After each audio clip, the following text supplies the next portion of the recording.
우리가 숲을 보고 이렇게 나무를 보면 그 나무를 더 의미 있게 볼 수 있는 것처럼 말씀을 읽을 때도 성경 전체를 숲으로 보고 또 그 속에 들어가서 자세하게 그렇게 읽을 필요가 있습니다. 숲을 보게 되면 시대적인 그런 역사적인 그런 환경이 보여지기 때문에 말씀을 좀 더 정확하고 쉽게 받아들일 수가 있습니다. 그래서 성경을 조금 떨어져서 전체를 지금 보려고 하는데 오늘 신약을 이렇게 보도록 하겠습니다. 신약은 100년 역사밖에 되지 않습니다. 그래서 복잡하지가 않습니다. 사복음서, 사도행전, 서신서 이렇게 끝입니다. 신약 100년 시간 역사를 도표를 보면 도표를 한번 보여주시겠습니까? 그 앞에 거.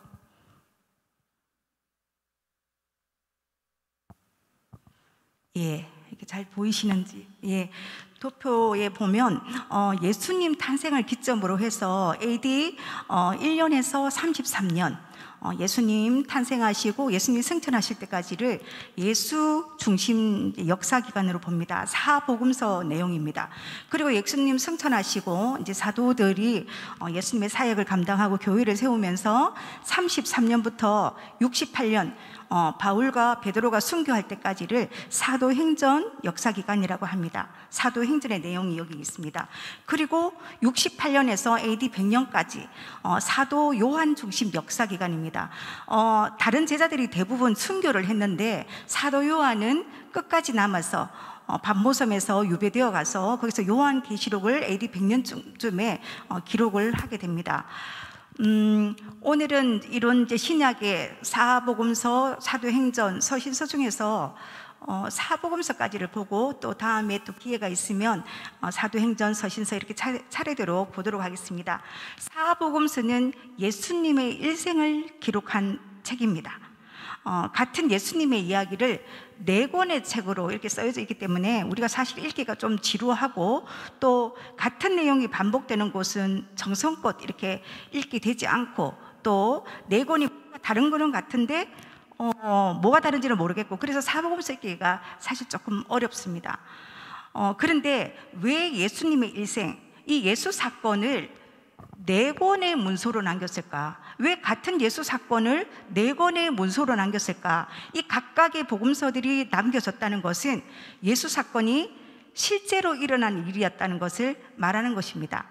사복음서는 사실 시간적으로는 서신서보다 늦게 쓰여졌습니다. 왜냐하면 유대인들은 랍비들에게 들은 말씀을 그게 말로 구전을 하지 글로 이렇게 쓰는 것이 예의가 아니라고 생각합니다.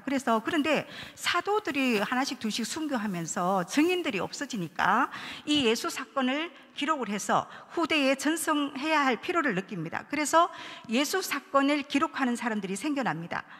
그때는 자기들이 쓴 책이 성경이 될 줄은 꿈에도 몰랐겠죠?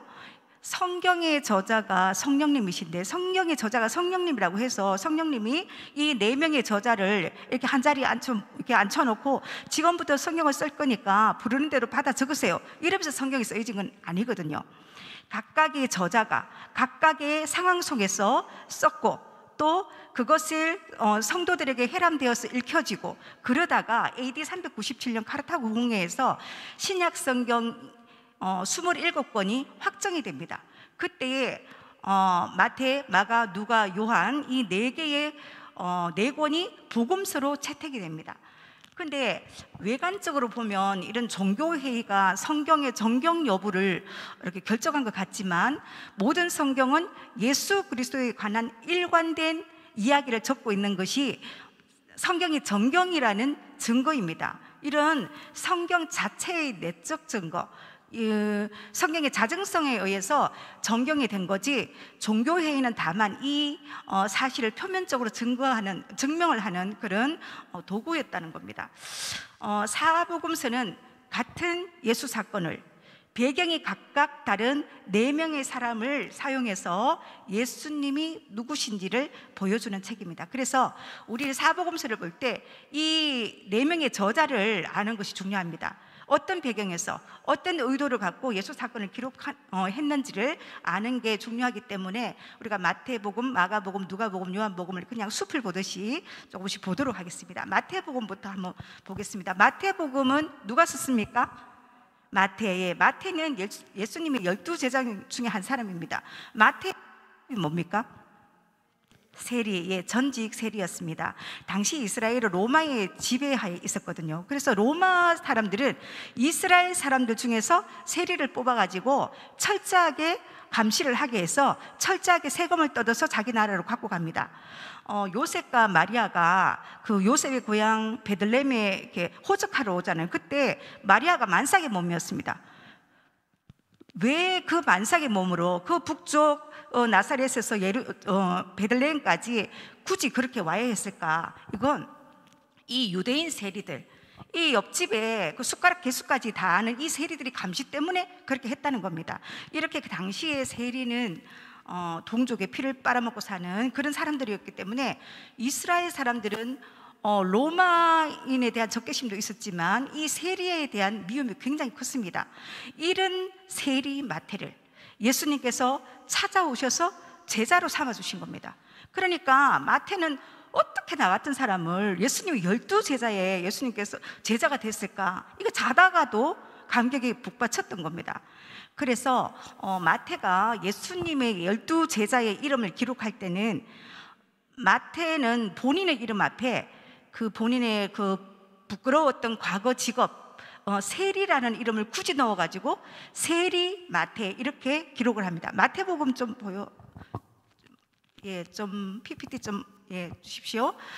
마태복음 10장 2절 3절에 보면 베드로라 하는 시몬, 그의 형제 안드레, 세베대의 아들 야고보와 요한, 빌립, 바돌로메 해놓고는 세리 마태 이렇게 적습니다.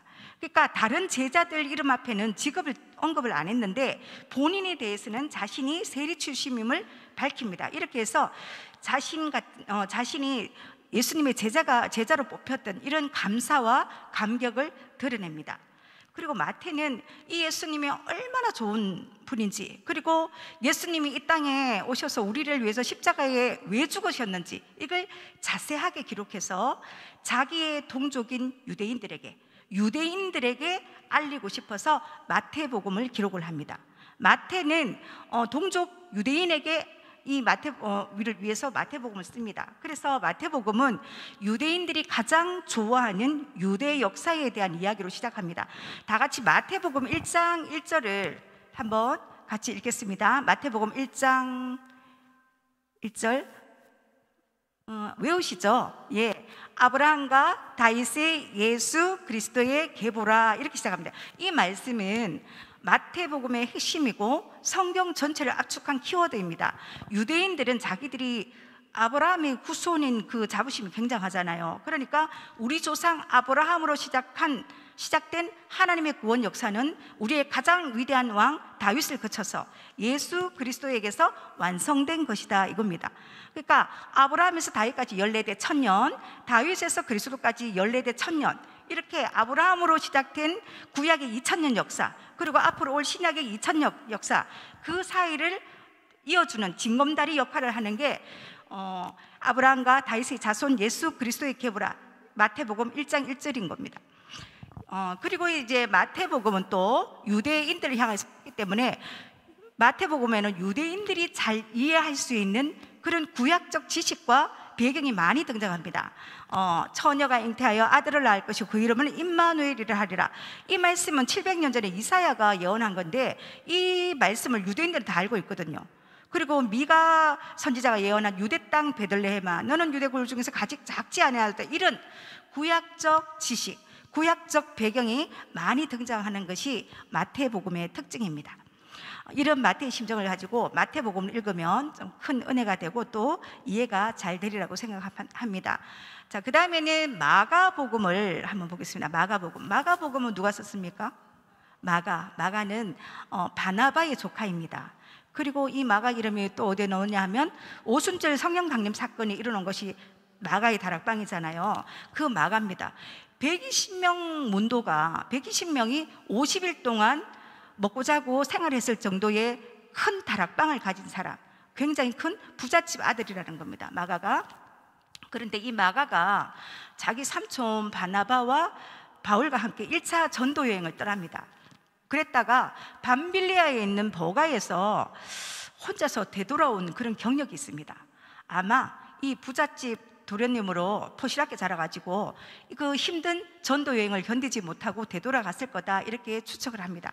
이 일 때문에 바나바와 바울이 2차 전도 여행을 시작하기 전에 굉장히 심하게 싸웁니다.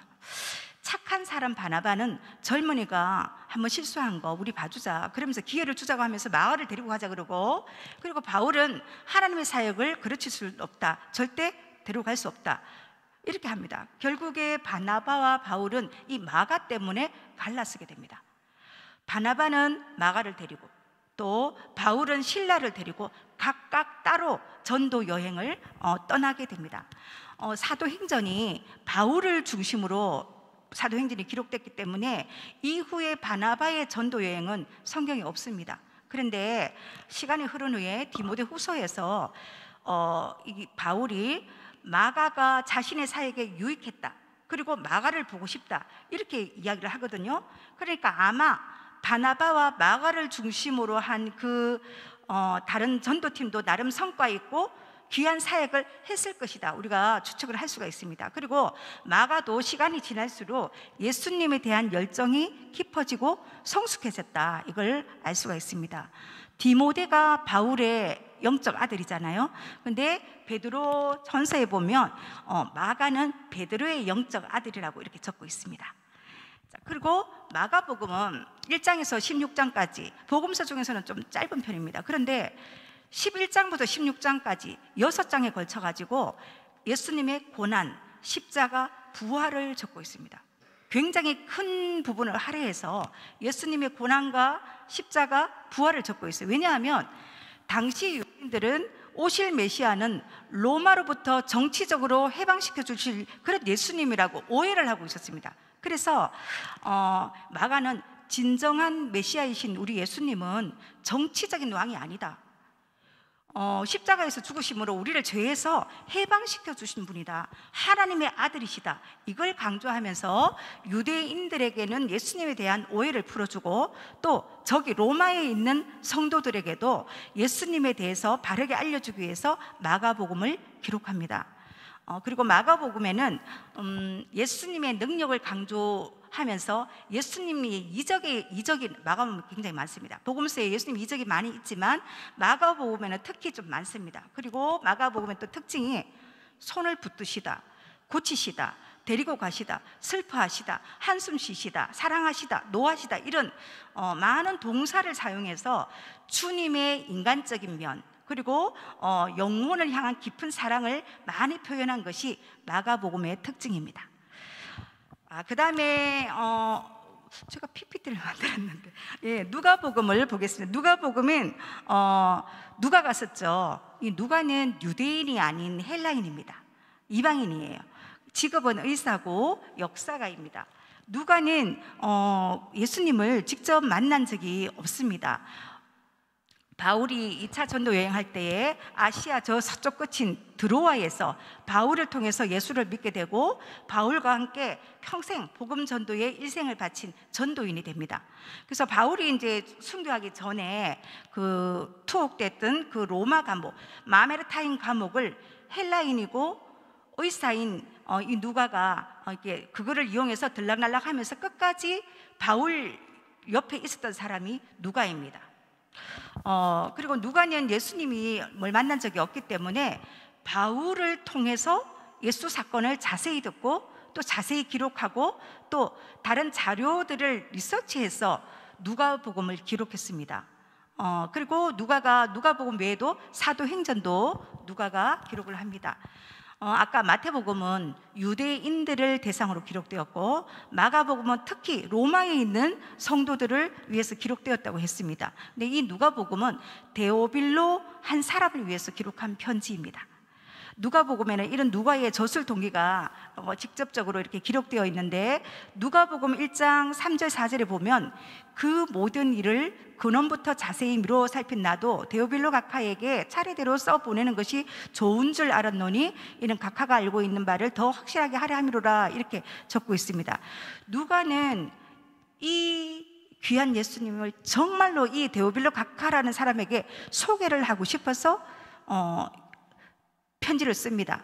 그리고 데오빌로 한 사람 예수 있게 하기 위해서 한 번에 읽기에는 정말 너무 길고 자세하고 이렇게 한자 한자 정성껏 기록을 해서 데오빌로를 전도하기 위해서 이 편지를 썼습니다.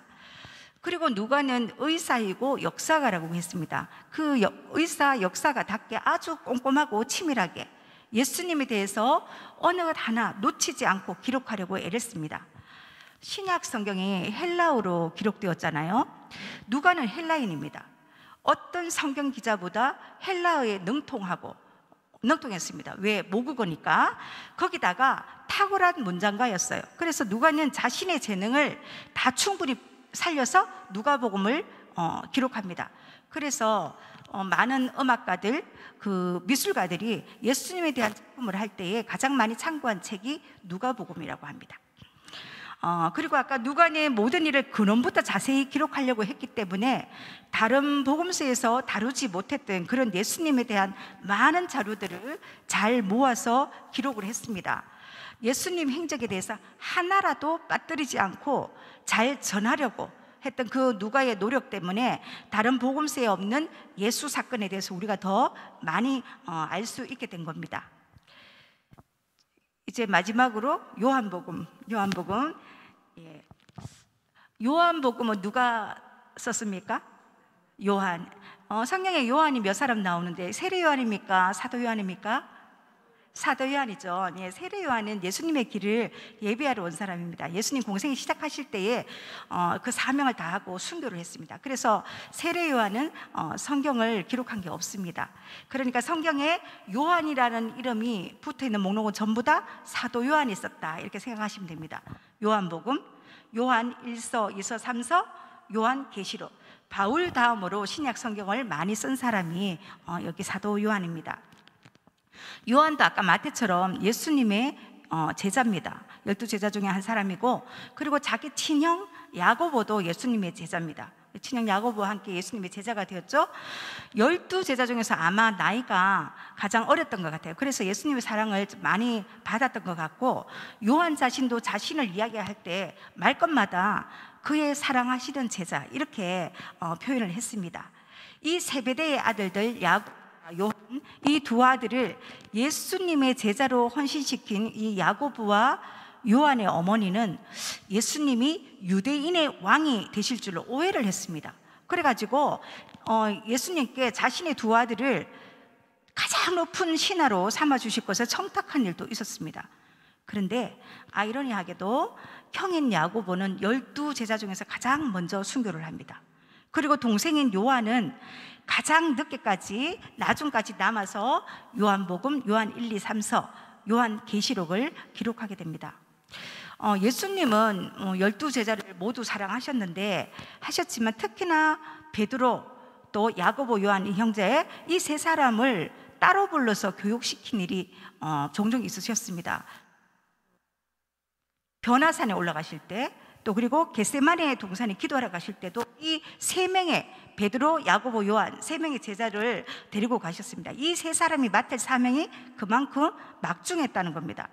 베드로는 초기 교회를 이끈 그런 지도자로 중요한 일을 감당했고, 또 전해지기로는 십자가에 거꾸로 매달려서 순교를 했다고 합니다.